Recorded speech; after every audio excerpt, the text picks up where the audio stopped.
BJP panchayat সদস্যের বাড়ি থেকে উদ্ধার বিপুল পরিমাণ গাঁজা।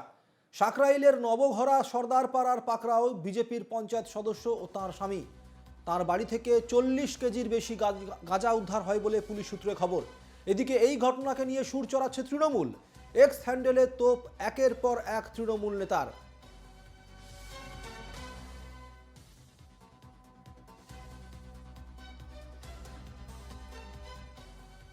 বিজেপি কর্মীর বাড়ি থেকে গাঁজা উদ্ধারের ঘটনায় কটাক্ষ করেছে তৃণমূলের একাধিক নেতৃত্ব এবং নিজেদের এক্স হ্যান্ডেলে এ নিয়ে তোপ দেখেছে তৃণমূল। হাওড়ার কান্দুয়া গ্রাম পঞ্চায়েতের ঘটনা, সেখানে এক বিজেপি পঞ্চায়েত সদস্যার বাড়ি থেকে 40 কেজির বেশি গাঁজা উদ্ধার করা হয়েছে বলে খবর। এই ঘটনায় আটক করা হয়েছে সেই বিজেপি সদস্যকে এবং তার স্বামীকে।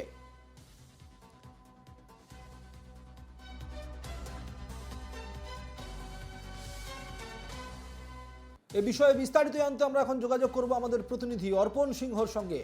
অর্পণ, যার বাড়ি থেকে এই গাঁজা উদ্ধার হয়েছে, পুলিশ সূত্রে যেটা খবর, তার স্বামী নাকি বেশ কয়েক বছর ধরে এই ব্যবসার সঙ্গে যুক্ত ছিল। আর কি কি খবর রয়েছে? তাহলে এতদিন পর্যন্ত পুলিশের নজরে কেন এলো না?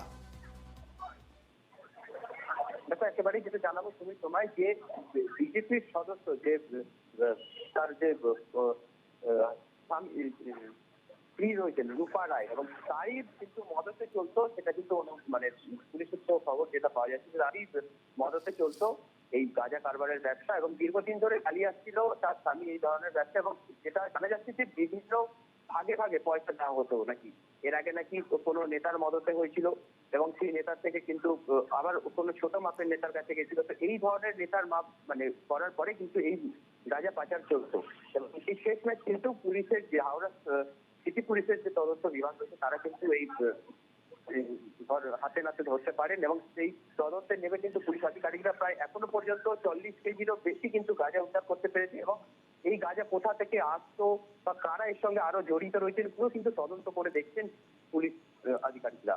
অর্পণ, তুমি যেমনটা জানাচ্ছ যে বারংবার এই যে বিজেপির পঞ্চায়েত সদস্য তার স্বামী বিভিন্ন নেতাদেরকে টাকা খাইয়ে বারংবার তিনি, তোমাকে একটু থামাবো অর্পণ, আমাদের সঙ্গে রয়েছেন তৃণমূল নেতা শান্তনু সেন। শান্তনুবাবু, আপনাকে স্বাগত জানাই এনকেটিভি বাংলার মধ্যে। আপনাকে জানিয়ে রাখি, এই যে বিজেপির পঞ্চায়েত সদস্য তার বাড়ি থেকে 40 কেজি গাঁজা উদ্ধার হয়েছে, এ বিষয়ে আপনার প্রতিক্রিয়া নেব। বলা হচ্ছে, শান্তনুবাবু শুনতে পাচ্ছি, বলুন। বলছি যে বিজেপির পঞ্চায়েত সদস্য ওনার বাড়ি থেকে 40 কেজি গাঁজা উদ্ধার হয়েছে এবং ওনার স্বামী নাকি বেশ কয়েক বছর ধরে এই ব্যবসার সঙ্গে যুক্ত ছিল, এ বিষয়ে আপনার প্রতিক্রিয়া নেব। না, আপনাকে একটু কারেক্ট করে দিই, এটা 40 কেজি না, এটা 41 কেজি। দ্বিতীয় কথা হচ্ছে, যার বাড়িতে পাওয়া গেছে তিনি বিজেপির সাকরাইলের পঞ্চায়েত সদস্য, এবং তার স্বামী নিমাই বাবু, তিনি হচ্ছেন বিজেপির কিষাণ মোর্চার সহ সভাপতি। এবং স্থানীয় সূত্রে খবর, তারা দীর্ঘদিনেই এই মাদকের ব্যবসার সাথে যুক্ত। আসলে এটা নতুন কিছু ঘটনা নয়। বিজেপির কেন্দ্রের মন্ত্রী প্রহ্লাদ যোশী কোলমাসিয়ার হোটেলে থাকে, কোলমাসিয়ার সাথে ছবি তোলে। এর আগেও বিজেপি যুব মোর্চার নেত্রী পামেলা গোস্বামী, তাকে 90 কেজি কোকেন সমেত ধরা গিয়েছিল। বিজেপিরা ধর্ষকদের প্রমোট করে, ড্রাগ পেডলারদের প্রমোট করে, এবং এই যে নিমাই রায়, তার সাথে শুভেন্দু অধিকারী থেকে, সুকান্ত মজুমদার থেকে, দিলীপ ঘোষ থেকে, স্বপন দাশগুপ্ত থেকে, রাহুল সিনহা থেকে, সজল ঘোষ, প্রত্যেকের সাথে তার ছবি আছে। অর্থাৎ এরা বিজেপির একদম কিচেন ক্যাবিনেটের লোক, এবং এরা এই ধরনের অনৈতিক কাজের সাথে যুক্ত, এবং এরাই বিজেপির আসল সম্পদ, সেটা আরেকবার প্রমাণ। বেশ, অনেক ধন্যবাদ শান্তনুবাবু। আমাদের সঙ্গে ছিলেন তৃণমূল সাংসদ শান্তনু সেন।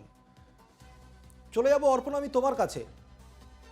অর্পণ, যে জিনিসটা জানতে চাইবো তোমার কাছে, তুমি বলছিলে যে এতদিন পর্যন্ত এই বিজেপির পঞ্চায়েত সদস্যর স্বামী বিভিন্ন নেতাদেরকে টাকা খাইয়ে বারবার করে বেঁচে যাচ্ছিল। কারা এই নেতা? এখন সেই বিষয় কিন্তু আমরা গতকাল যখন আমরা তার অর্থাৎ যে পঞ্চায়েতের সদস্য রূপা রায়, তার সঙ্গে যখন আমরা যোগাযোগ করি, তিনি কিন্তু এই বিষয়ে কোনো ধরনের কোনো কিন্তু মন্তব্য করতে চাননি। তাকে ফোন করা হলো, তিনি কিন্তু ফোন কিন্তু মুখের উপর টেপে দেয়। এবং এই বিষয়ে কিন্তু যেটা আশপাশের কাছ থেকে বিভিন্ন স্থানীয় সূত্র মারফত যেটা জানতে পারা যাচ্ছে, যে তিনি নাকি বিভিন্ন পর্যায়ে, অর্থাৎ যে সমস্ত নেতারা ছিলেন এবং ছোটখাটো যে সমস্ত কর্মীরা ছিলেন, তাদেরকে পয়সা দিয়েই নাকি এই রমরমা ভাবে এই কারবার চালিয়ে আসছিল।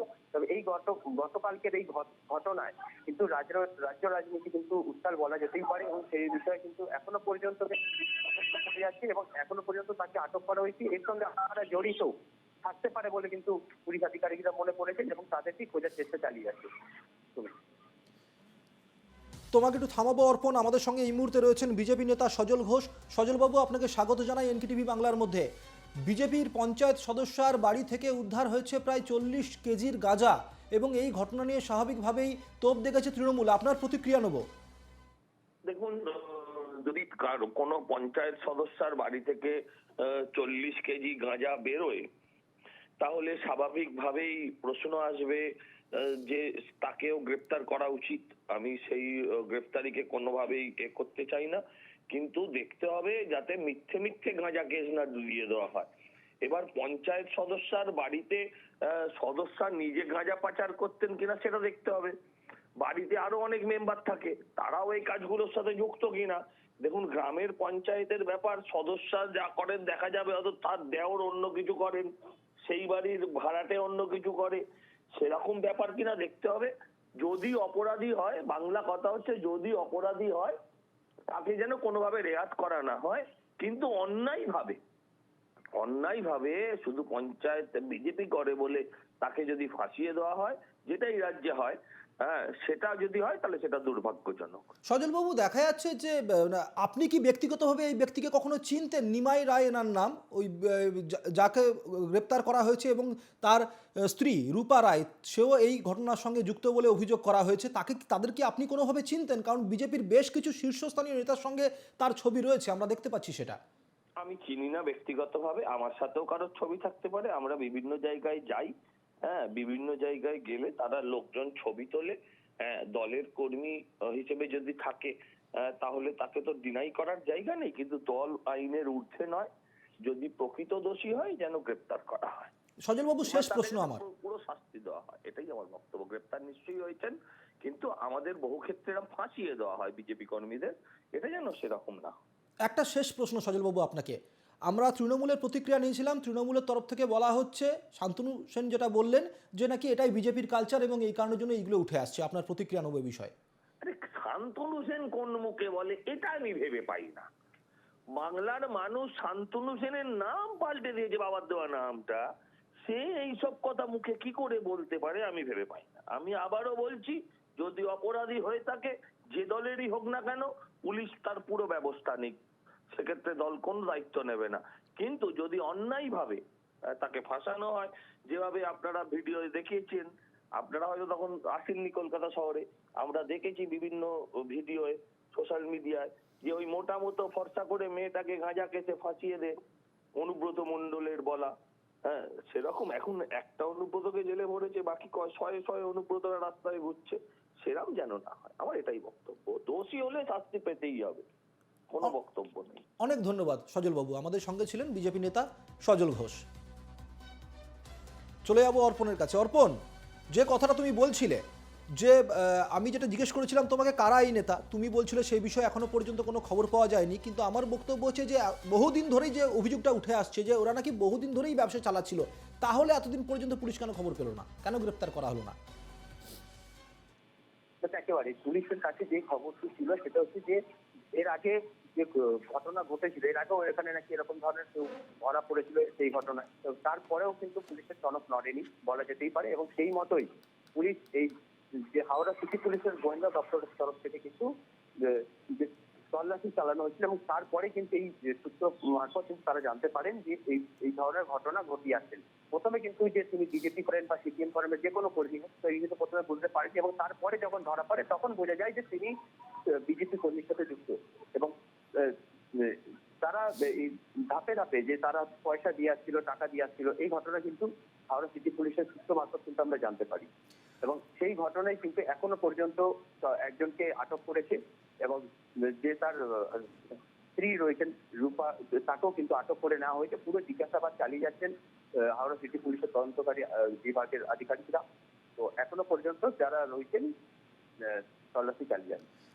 বিজেপি প্রশাসনের তরফ থেকে বিজেপির যারা উচ্চস্থানীয় নেতা তারা বলছেন যদি প্রকৃত দোষী হয়ে থাকে তারা যেন শাস্তি পায়, দল তাহলে পাশে দাঁড়াবে না সেই সময় দাঁড়িয়ে, কিন্তু অন্যায়ভাবে যেন ফাঁসানো না হয়ে থাকে। ওখানকার যারা স্থানীয় বিজেপি নেতৃত্ব তারা কি বলছে? তো একেবারে স্থানীয় বিজেপি যিনি ছিলেন তারা এই বিষয়ে কোনো ব্যাপারে কোনো ধরনের কোনো মন্তব্য করতে চাননি। তাদের সঙ্গে যোগাযোগ করা হলে তারা এই বিষয়ে কোনো মন্তব্য করে। বেশ, তুমি আমাদের সঙ্গে থাকো অর্পণ।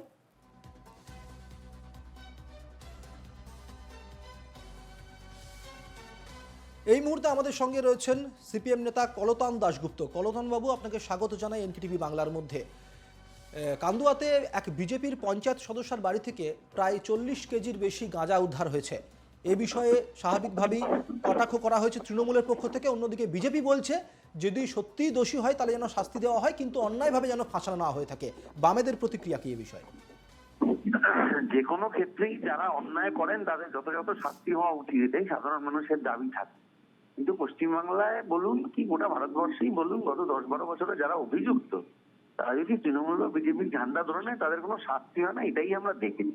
এ ধর্ষক হতে পারে, অবৈধ চোরাচালানকারী হতে পারে, যেই হতে পারে, তৃণমূল বিজেপির ঝান্ডা ধরলেই বেঁচে যায়।